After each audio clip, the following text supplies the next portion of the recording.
Bonjour à tous, merci d'être présents à notre webinaire. Je suis Marjorie, directrice marketing chez Sogec, et je vous présente Sidalia, qui Bonjour est à tous. directrice commerciale chez Kimple.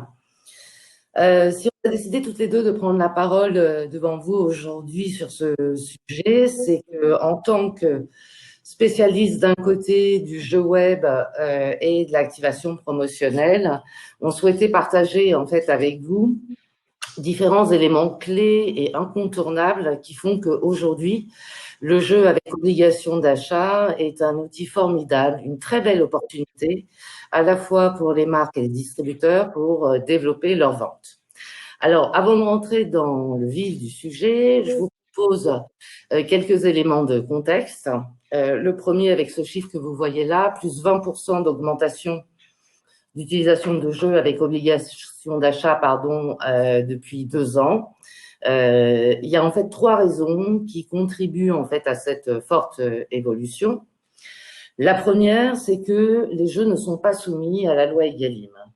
Et du coup, c'est une opportunité, notamment pour les marques agroalimentaires, de continuer à pousser la visibilité de leurs produits in et out store et ainsi de contrer les effets négatifs de la limitation promo. Peut-être un petit rappel de ce qu'est la loi Egalim. Cette loi, en fait, a pour objectif d'encadrer les relations commerciales entre les enseignes de la grande distribution, les industriels agroalimentaires et les agriculteurs. Et cette loi limite notamment à 34% le taux de générosité ou de remise que l'on peut octroyer sur un produit et limite également le nombre de produits sous promo. Donc, on comprend bien que le jeu, dans ce cas-là, est une bonne façon, en fait, pour ces marques spécifiques de continuer à pousser leur visibilité de leurs produits. Le deuxième point concerne les consommateurs.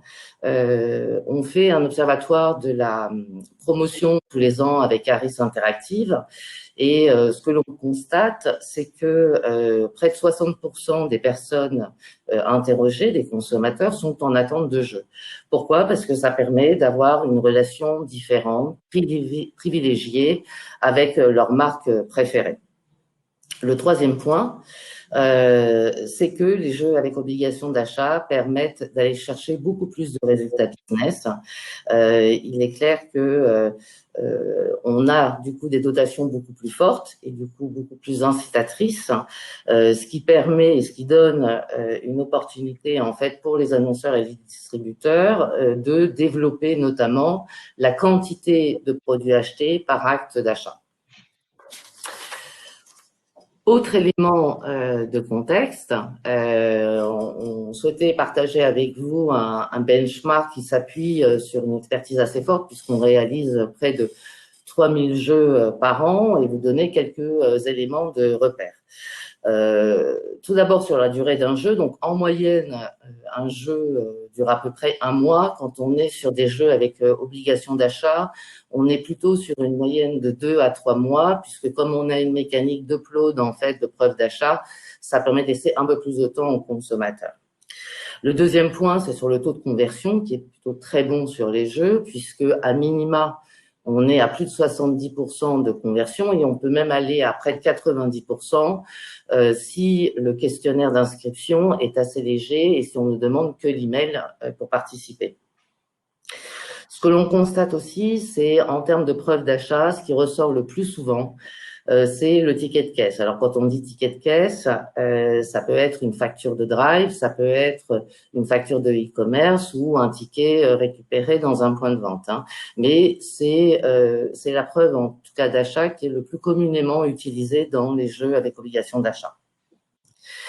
Autre élément en termes de mécanique, ce qui ressort le plus souvent, c'est que pour accéder à son gain, on est plutôt sur des mécaniques de tirage au sort qui permet de définir les gagnants.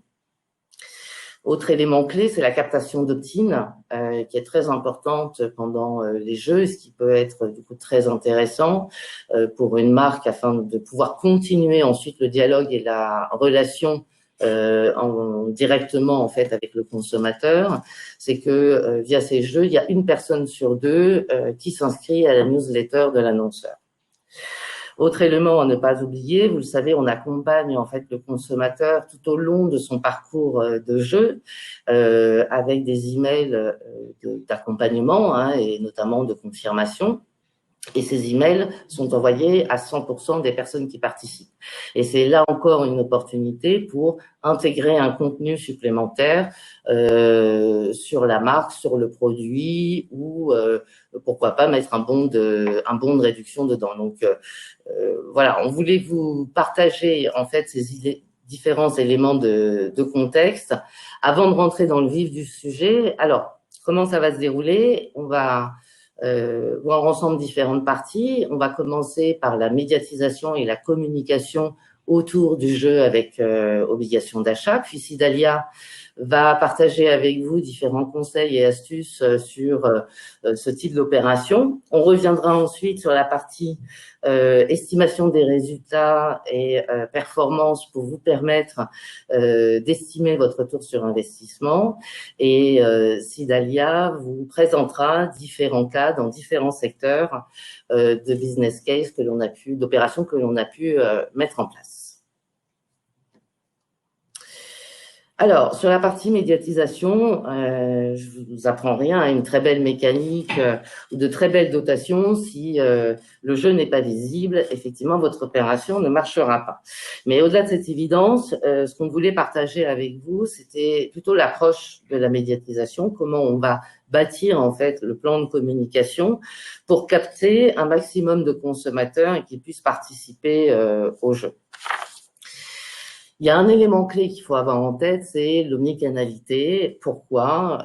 C'est très simple. Les évolutions en fait digitales ont permis à la fois aux marques et aux distributeurs de développer de nouveaux canaux de diffusion. Et aujourd'hui, vos produits sont à la fois disponibles dans les points de vente, mais aussi sur les sites de e-commerce, en drive ou sur différentes marketplaces. Et du coup, on assiste à une fragmentation du parcours d'achat des consommateurs et la conséquence de tout ça, c'est que la médiatisation et donc les annonceurs doivent prendre en considération cette diversité et cette multiplicité des canaux de diffusion pour pouvoir toucher l'ensemble des points de contact des consommateurs. Et notamment sur le digital, alors quelle que soit la forme, sur des bannières web, sur les réseaux sociaux, sur le mobile, c'est un levier particulièrement intéressant pour aller chercher une audience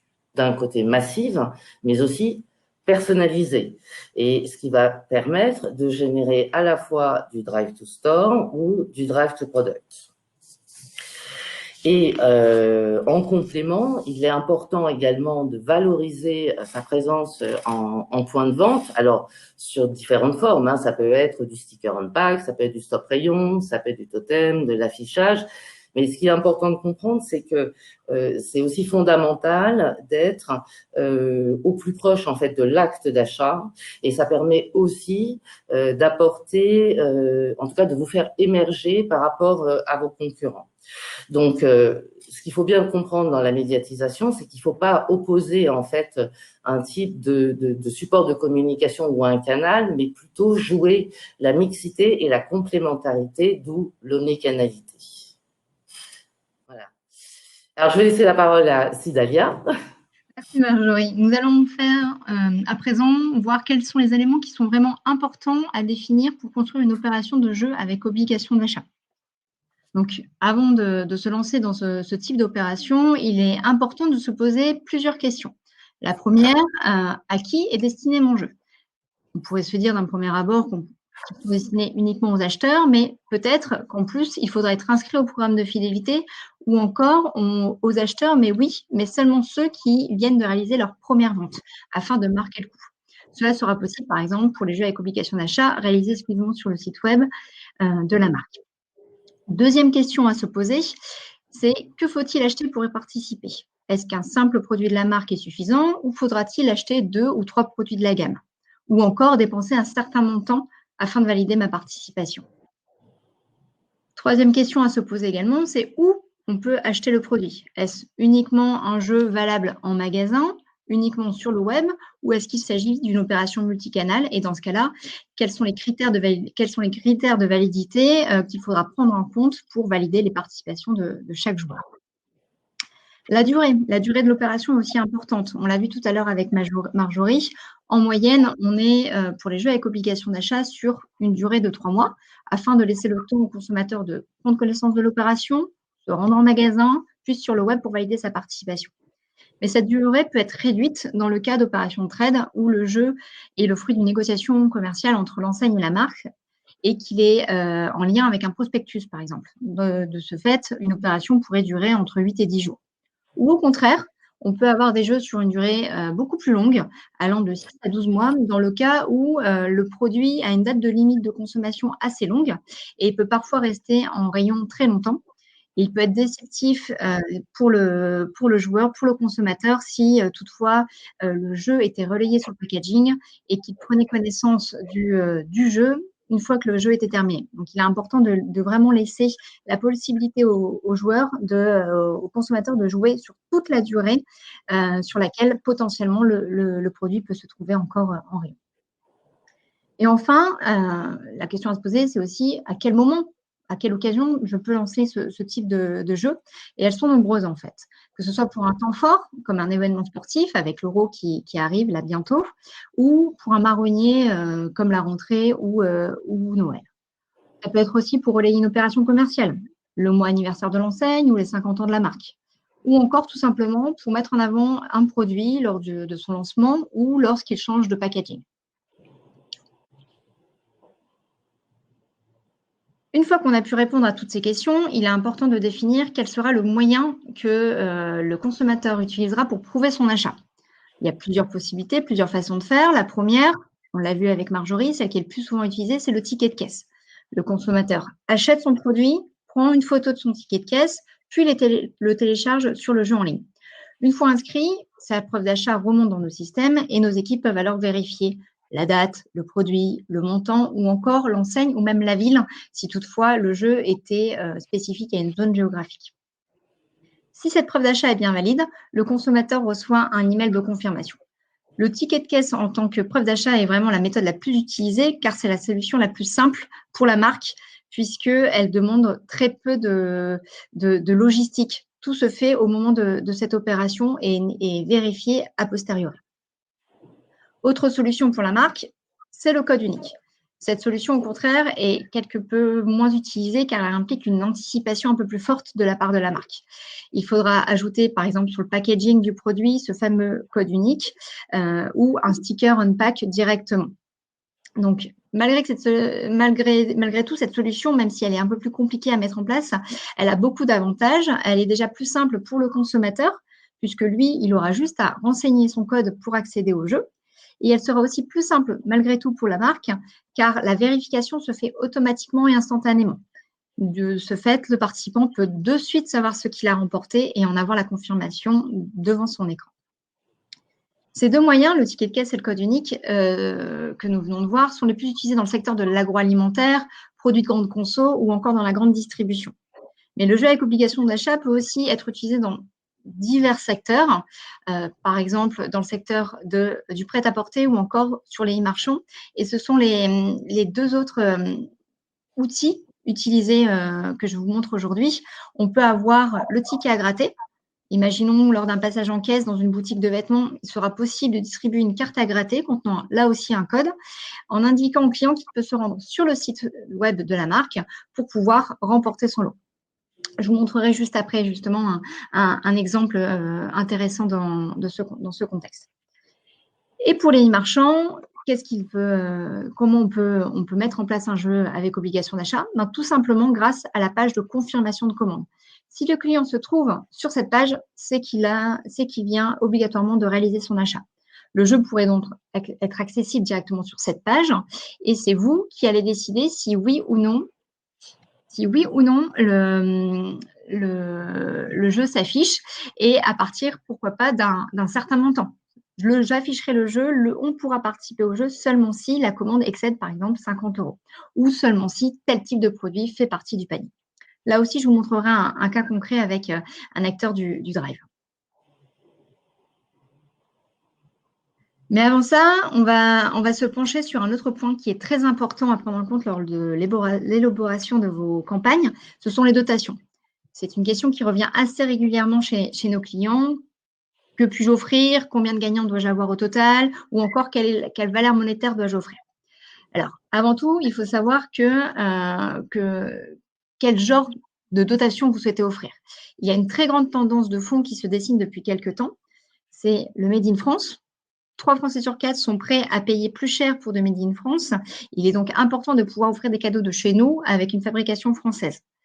Le côté local, le gagnant pourra bénéficier de son cadeau tout en restant près de chez lui. Ou encore, garder l'étiquette éco-responsable, c'est fini, on arrête d'offrir des goodies en plastique qui viennent de l'autre bout du monde. Donc, ces tendances se confirment d'autant plus avec cette année si particulière qu'on vient de vivre avec le contexte sanitaire. Voici un exemple concret, justement, réalisé avec la marque Superglue. La marque a souhaité mettre en place une opération à destination de ses acheteurs et de mettre en avant en même temps ses engagements RSE. Donc, l'objectif montré était qu'il était possible de donner en fait une seconde vie à ses vêtements, chaussures ou accessoires. Donc, ici, nous avons pris l'exemple de la basket. Le consommateur, après avoir acheté un produit de Superglue, devait se rendre sur le site pour uploader sa preuve d'achat et participer à un instant gagnant. L'instant gagnant était sous forme de scratch. C'est une mécanique où il suffit de gratter une image pour découvrir ce qu'on a gagné. Ici, nous avons détourné cette mécanique pour nettoyer la basket qui est sale et la découvrir toute propre et ainsi tout de suite après découvrir son gain.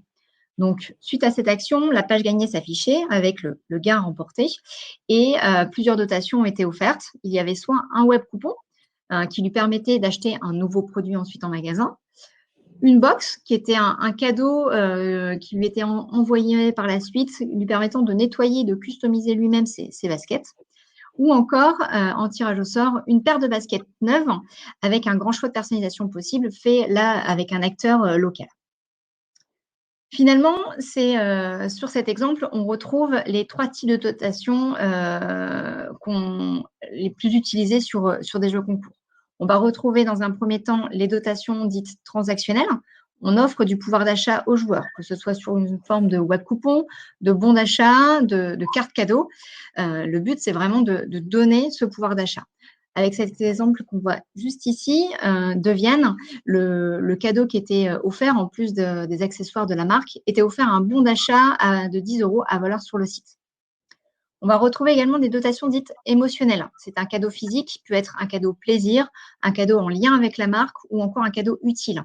C'est le cas ici avec l'exemple Herta, où Herta avait souhaité mettre en avant sa gamme de produits végétales avec un jeu avec obligation d'achat et pour lequel il était possible de remporter des potagers d'intérieur.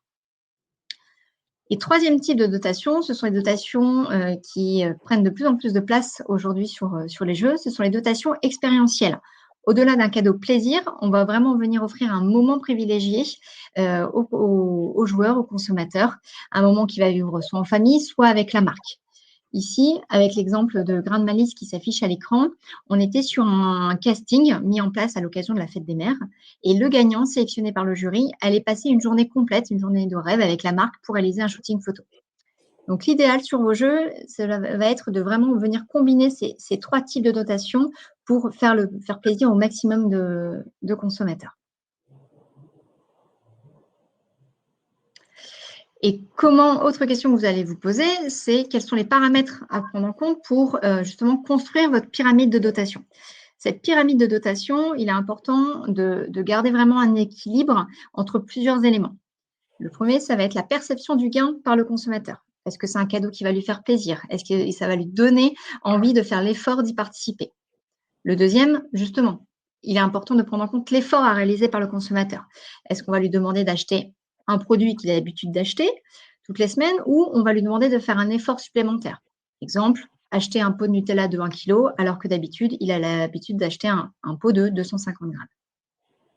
Troisième point à prendre en compte, c'est le nombre de gagnants que vous souhaitez avoir. Est-ce que vous souhaitez faire plaisir au maximum de joueurs ou en privilégier quelques-uns, voire qu'une seule personne et offrir une plus grosse dotation? Et enfin, le budget global que vous souhaitez allouer aux dotations. Le prix de la marchandise est important, mais dans ces cas-là, il ne faut pas oublier aussi le prix de l'expédition qui peut être un poste assez important dans certains des cas.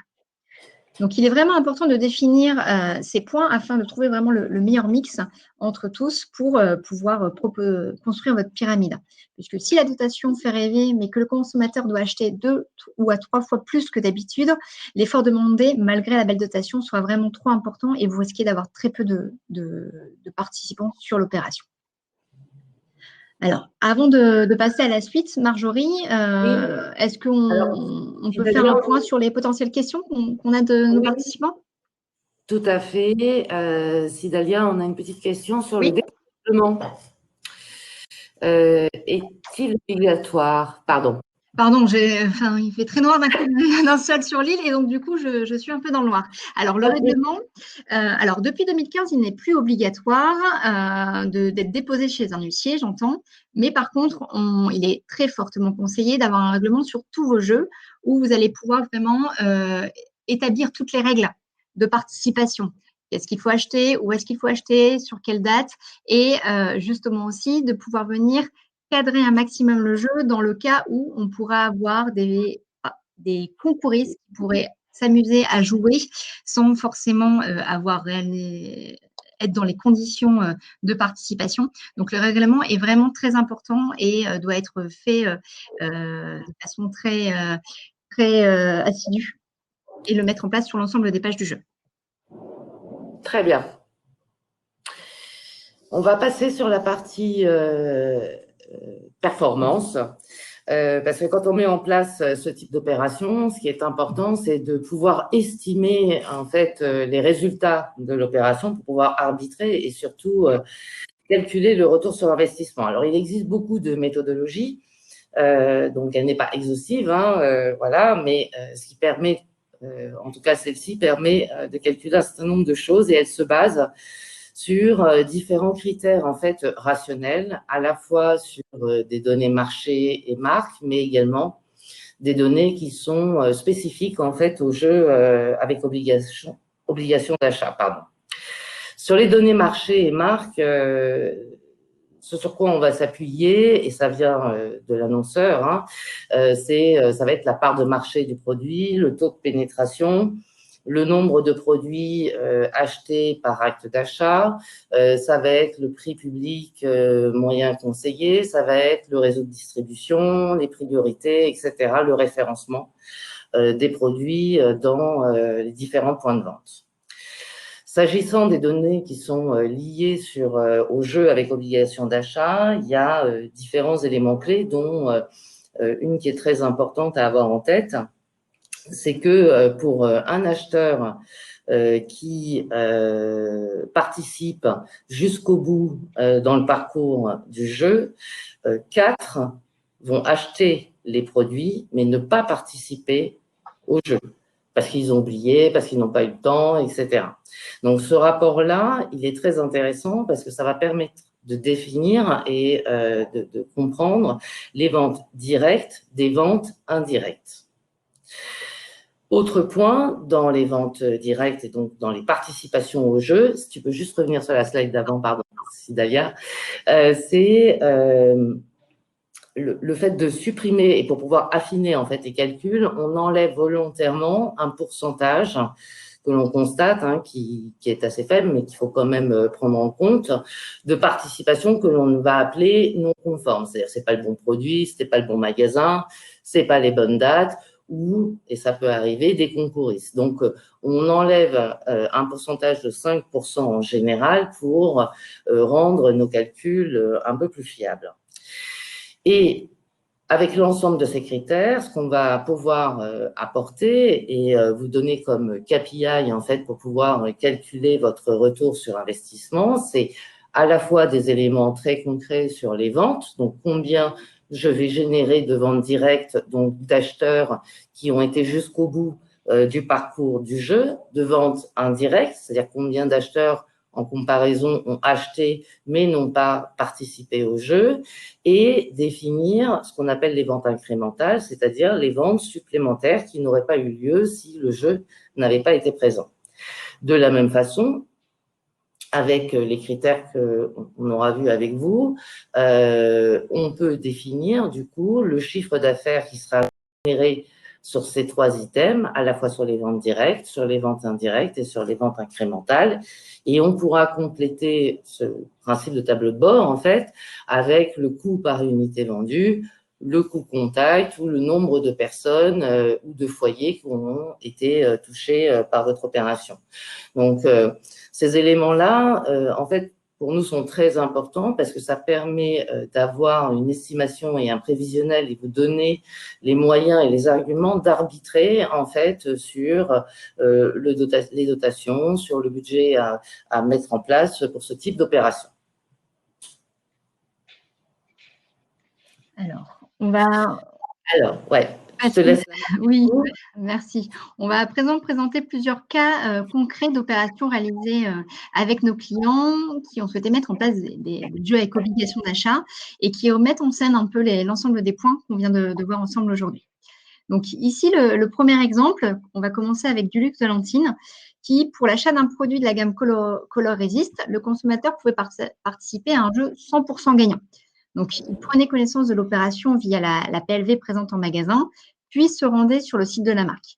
Il était alors on lui demandait à ce moment-là de renseigner ses coordonnées et de télécharger son ticket de caisse. Il activait ensuite un instant gagnant. Encore une fois, ici, nous avons repris la mécanique du scratch. Pourquoi? Parce que ça nous permettait de l'adapter vraiment à l'univers du produit qui était ici de la peinture. Et en fait, via le scratch, on demandait aux joueurs de repeindre le mur pour découvrir son lot. Il y avait 2 types de lots à gagner. Des cadeaux physiques, c'était des téléviseurs et des box pour des dîners au restaurant pour 2. Mais il y avait aussi des dotations transactionnelles, puisqu'il s'agissait il était proposé des remboursements différés. Le participant pouvait gagner entre 2 et 30 euros remboursés directement sur son compte en banque. Il était alors demandé à ses participants gagnants des remboursements de renseigner leurs coordonnées bancaires et dès que la preuve d'achat a été validée par nos équipes, le montant de la somme gagnée était automatiquement transféré sur leur compte en banque. Autre jeu également, je vous en parlais tout à l'heure, des jeux directement dédiés et exclusifs au web. On a ici l'exemple avec Chronodrive, qui, à l'occasion de son anniversaire, a mis en place un jeu accessible depuis son site et depuis son application également, pour un jeu avec obligation d'achat pour ses clients qui venaient de réaliser un achat excédant un montant de 75 euros. Le but ici était vraiment de récompenser les gros acheteurs. Donc, le jeu, comment il était mis en place? On avait mis un jeu relayé en fait directement via des bannières sur le site, mais il n'était accessible que sur la page de confirmation de commande. On n'avait pas besoin de vérifier en amont si l'achat est bien été réalisé, puisque si on se retrouve encore une fois sur cette page, c'est que l'achat vient d'être fait. Et sur cette opération, il y avait eu plusieurs dotations à gagner. On était vraiment sur le côté on vous gâte avec l'anniversaire de Chronodrive. Et il y avait pendant ces 2 semaines de jeu des cadeaux plaisir comme des consoles de jeu, des électroménagers, des casques audio aussi qui étaient offerts. Et il y avait aussi beaucoup de bons d'achat d'une valeur de 5 euros qui étaient distribués et ces bons d'achat étaient à valeur sur tout le mois pour le prochain achat du participant. Passons maintenant sur une opération de trade marketing. Un accord entre Swiffer et Monoprix a permis de mettre en place ce jeu. Pour l'achat d'un balai Swiffer dans un magasin Monoprix, le consommateur pouvait accéder à un jeu en ligne grâce au code unique qu'il allait retrouver à l'intérieur du paquet du produit. Ce code d'accès lui permettait de passer à la première étape de jeu, qui était le formulaire, où on lui demandait tout simplement son email, et d'accéder ensuite à un instant gagnant. Pour cette opération, plus de 800 000 codes d'accès avaient été importés dans la plateforme. Il était ensuite possible de remporter des bons d'achat de 5 euros Monoprix à venir retirer directement en magasin, à l'accueil. Et une seconde chance était proposée aux participants, puisqu'en répondant à un quiz et en testant ses connaissances, le joueur pouvait gagner une chance supplémentaire de gagner l'un des lots qui étaient mis en jeu en tirage au sort. Donc là, on a vraiment l'achat en magasin avec Monoprix. Je viens sur le web, je capte la data, je récompense avec de nouveaux bons d'achat à venir réutiliser en magasin. Mais dans tous les cas, je crée un lien avec le consommateur et avec la marque, puisque en regardant cette vidéo et en ayant ce quiz pour tester ses connaissances, le consommateur va en connaître un peu plus sur le produit qu'il vient d'acheter.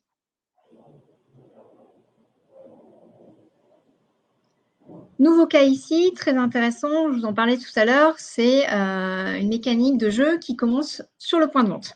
Donc, pour y participer, il fallait effectuer un achat sur une période donnée pour récupérer une carte à gratter lors du passage en caisse. Sur cette carte, le client retrouvait un code unique lui permettant d'accéder sur un jeu sur le site de Brice, brice.fr. Ce jeu étant 100% gagnant, permettait à la marque de prêt-à-porter de capter du trafic du magasin pour le rediriger vers le web et demander plus d'informations sur les clients du point de vente. Car il peut arriver finalement qu'on ait des clients réguliers en magasin, mais qui ne sont pas inscrits à la newsletter ou qui n'ont pas la carte de fidélité et qui soient finalement des inconnus pour la marque. Donc, comme ça, en captant ce trafic-là du magasin et en distribuant des cartes à gratter, on trouve le moyen de venir capter ces personnes, les ramener sur le web et en échange d'informations de leur part, donc email, nom, prénom et opt-in, le consommateur pouvait tenter sa chance à l'instant gagnant. Et ici, 2 types de dotations étaient offertes, soit 10 € à valoir sur le site en ligne, donc pour l'habituer, en fait, ce client de Brice, l'habituer du magasin à le passer sur le web. Et pour d'autres, il gagnait un polo qui, lui, était à venir retirer en magasin. Donc, on avait vraiment une boucle complète du magasin vers le web et de retour en magasin.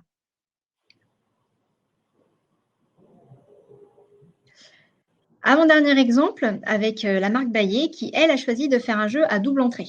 C'est-à-dire qu'il s'agissait d'un jeu avec obligation d'achat, mais aussi sans obligation d'achat. Ce qui est malin puisque cela finalement permet de toucher beaucoup plus de monde et de pouvoir mettre en place une plus grosse campagne de médiatisation sur les réseaux sociaux.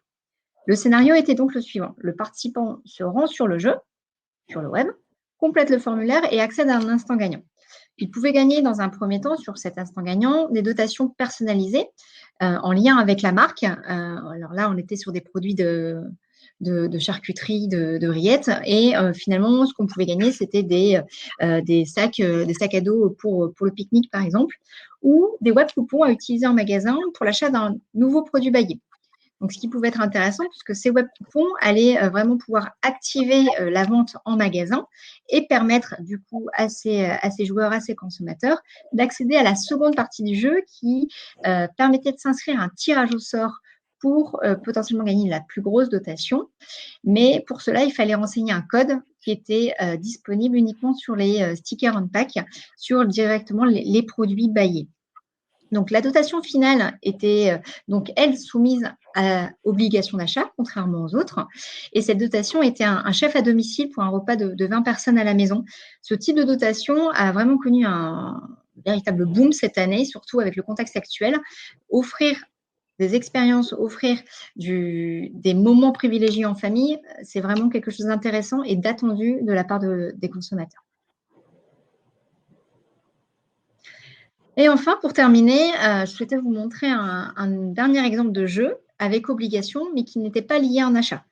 Carrefour Banque a pu mettre en fait en place un jeu avec obligation pour l'ouverture d'un compte en banque, l'ouverture de compte en banque en ligne.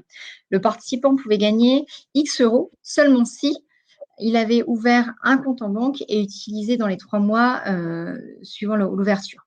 Pour accéder au jeu, de ce fait, ce n'est pas un numéro ou un ticket de caisse qu'on vient demander, mais vraiment un numéro client qui était demandé et validé au moment du formulaire. Autre exemple aussi, toujours avec la même banque, il s'agissait d'un jeu avec obligation de télécharger l'application. Le but ici, c'était de vraiment promouvoir l'application, de pousser un maximum de monde dessus, et de ce fait, le jeu était accessible uniquement depuis l'application via une WebView. Donc, finalement, au niveau du jeu, on a pu voir qu'il y avait beaucoup d'exemples et beaucoup de secteurs comme l'agroalimentaire ou la grande distribution qui utilisent fortement ce type de jeu. On a aussi pareil, comme on vient de voir l'exemple, le secteur de la banque qui peut utiliser ce type de jeu. Mais finalement, on va aller beaucoup plus loin et on va pouvoir adapter, et c'était l'une des questions que j'ai pu voir sur le chat, le jeu avec obligation d'achat peut s'adapter à tout type de secteur. Il est vraiment important de se définir en amont l'objectif qu'on souhaite atteindre. Qu'est-ce que je souhaite faire? Est-ce que c'est promouvoir mon produit, faire connaître, développer plus mes ventes? Et en fonction de ça, Kimpel et Sogec, on va pouvoir vous accompagner et vraiment venir créer le scénario adéquat pour répondre à votre problématique du moment. Est-ce que Marjorie, du côté du chat, on a encore de nouvelles questions? Oui, il y a une question, notamment sur les ventes incrémentales, peut-être de repréciser ce que la définition. Les ventes incrémentales sont celles qui ont été réalisées uniquement avec l'opération. Si je le fais à l'envers, c'est que c'est des ventes qui n'auraient pas eu lieu s'il n'y avait pas eu la mise en place, par exemple, du jeu avec obligation d'achat. Pour les calculer, je peux donner un exemple assez concret. On va s'appuyer, nous, sur ce qu'on appelle le taux de pénétration d'une marque. Donc, on sait, par exemple, pour une marque X, que 30% des acheteurs achètent ce produit-là. Donc, par rapport au résultat du jeu estimé, si on se dit qu'on va faire 100 ou 100 remontées, on sait qu'on va avoir 30 personnes qui sont déjà consommatrices, en fait, des produits de la marque. Et à contrario, il y a 70 personnes qui n'achètent pas habituellement la marque. Donc, l'incrémental, il est sur ces 70 personnes. On peut même aller plus loin, justement en fonction de la mécanique, et de se dire, dans notre jeu, avec obligation d'achat, on demande au consommateur d'acheter 4 produits, alors qu'en moyenne, il a l'habitude d'en acheter 3. Donc, on va pouvoir, avec ce critère justement de quantité, de nombre de produits par acte d'achat, pouvoir aller plus loin et rajouter parmi les 30 personnes qui consommaient ce produit, ceux qui habituellement n'achetaient pas autant de produits, mais en ont acheté plus. Parce que quand on dit que il y a un taux de pénétration de 30% en fait sur une marque, ce sont des acheteurs qui peuvent être soit occasionnels, soit très fréquents. Donc, il y a une part de ces gens qu'on va récupérer et qu'on va inciter à acheter beaucoup plus de produits. Okay. On a aussi une question de Mathieu qui nous demande quelle est la performance entre un jeu avec obligation d'achat, mais en instant gagnant ou en tirage au sort. Donc, je vais me permettre d'y répondre. Oui, en effet, l'instant gagnant va être beaucoup plus attractif puisque le consommateur va savoir de suite s'il a gagné et ce qu'il a gagné et limite, si on est sur un lot dématérialisé, pouvoir le recevoir directement par email de façon instantanée. Mais le tirage au sort est aussi important. Pourquoi? Pour déjà une question de sécurité.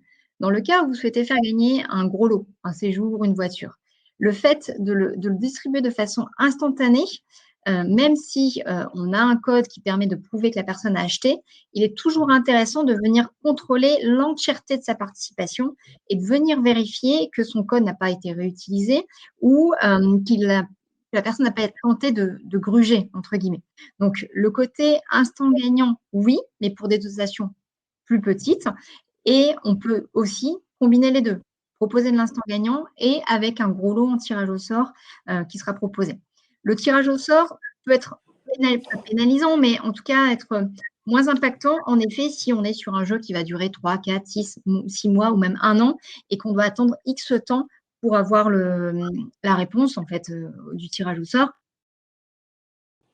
qui aura oublié qu'il a participé au jeu. Donc, le but, ce n'est pas de juste prévoir un tirage au sort à la fin de la période qui peut être très longue, mais vraiment de combiner et d'associer au mieux les dotations en fonction de votre opération et de votre contexte. On avait également une question sur la vérification des preuves d'achat. Oui. Donc effectivement, c'est un élément important en fait hein, dans la Oui, mécanique du jeu. Et la façon dont on procède, alors on s'appuie aussi sur un outil industriel, hein, ce que l'on appelle un OCR, qui va permettre de balayer en fait les différents critères de manière instantanée, donc extrêmement rapide. Et les différents critères qui vont être pris en compte justement sur le contrôle de ces preuves d'achat vont être la date du ticket, l'heure à laquelle le produit a été acheté, le lieu, donc quel point de vente, dans quelle enseigne. On va également vérifier le produit à son EN, hein, est-ce qu'il fait bien partie de la liste de produits éligibles.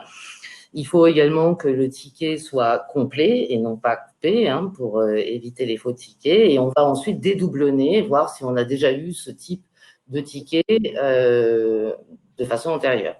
Et encore une fois, quand on dit ticket de caisse, c'est au sens large. Ça peut être une facture de drive, ça peut être une facture de e-commerce, mais on peut même aller aussi vérifier des choses très différentes, notamment sur quand on fait des opérations avec des abonnements téléphoniques ou des contrats d'assurance, où là, on va vérifier en fait le numéro de dossier.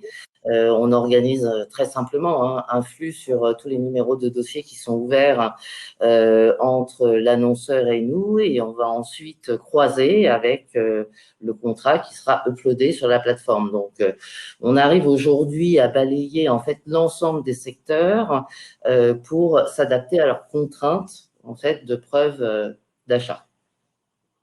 merci Marjorie. On a encore une autre question qui elle est un peu plus globale. Et on nous demande, Myriam, une autre personne nous demande quel est le coût le budget à prévoir pour une opération impactante. Alors, au niveau du budget, il y a plusieurs choses à séparer, enfin à prévoir. On va avoir un budget qui est lié à la médiatisation. Donc, ça va beaucoup dépendre du type de produit que vous allez mettre en avant, du type de PLV que vous allez pouvoir mettre aussi en magasin et du nombre de magasins sur lesquels votre jeu va apparaître. Donc, c'est quelque chose d'assez spécifique et je pourrais difficilement y répondre aujourd'hui. On va avoir une deuxième enveloppe qui va être pour les dotations. Donc là, comme tout à l'heure, comme j'ai pu vous l'expliquer, il faut déterminer plusieurs points pour pouvoir venir écrire et réaliser cette pyramide de dotation. Mais en tout cas, je peux déjà vous répondre et vous donner un premier élément de réponse sur la partie vraiment jeu en tant que tel, puisque avec l'outil Kimple, on va avoir la possibilité de créer cette opération pour vous et en fonction des différentes options qu'on va pouvoir ajouter à votre jeu, s'il faut vérifier les preuves d'achat, si on est sur du code unique, s'il faut envoyer des emails, il faut compter dans tous les cas une moyenne de 5 à 8 000 euros pour mettre en place un jeu concours global de jeu avec obligation d'achat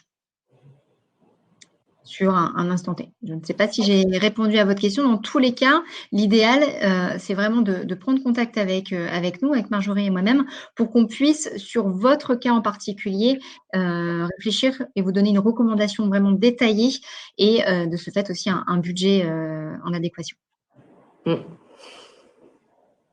Très bien, je crois qu'on a fait le tour. S'il y a il me semble en tout cas, des différentes questions. Ben, pour l'instant, je n'en vois pas d'autres en effet. En tout cas, sachez qu'on a réalisé également un livre blanc. Il sera disponible et il me semble qu'il est accessible aussi depuis le chat. En tout cas, n'hésitez pas à le télécharger. Et encore une fois, n'hésitez pas à revenir vers nous dans le cas pour vraiment construire avec nous une opération.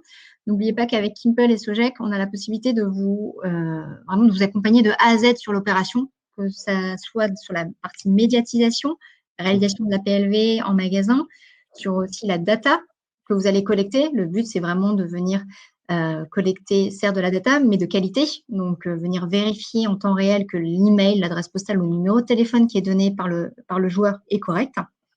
On a aussi un studio graphique en interne qui va pouvoir réaliser l'entièreté de votre opération pour vous. Un routeur email qui nous permet de déclencher tous les emails liés vraiment au suivi de ces joueurs, de ces acheteurs et de ces gagnants. on va pouvoir gérer les dotations et surtout gérer vos gagnants avec le suivi. Le but, ce n'est pas que vous soyez prisonnier, entre guillemets, du suivi de ces gagnants. Nous, on s'en charge pour vous de la prise de contact avec eux jusqu'à l'organisation du voyage, si toutefois il y avait un voyage à offrir. Et enfin, on est là également pour vous faire un bilan et un retour, vous mesurer le retour sur investissement de votre campagne. Donc voilà, n'hésitez pas à prendre contact avec Marjorie et moi-même. Vous avez nos coordonnées et vous avez la possibilité également sur notre site de prendre rendez-vous directement en ligne. Merci beaucoup, Cidalia. Merci. Vous Merci. recevrez tous le replay si besoin, ainsi que via une newsletter, vous recevrez également notre livre blanc. Voilà. Merci beaucoup. Parfait. Merci beaucoup. Une bonne journée à tout le monde. À très bientôt.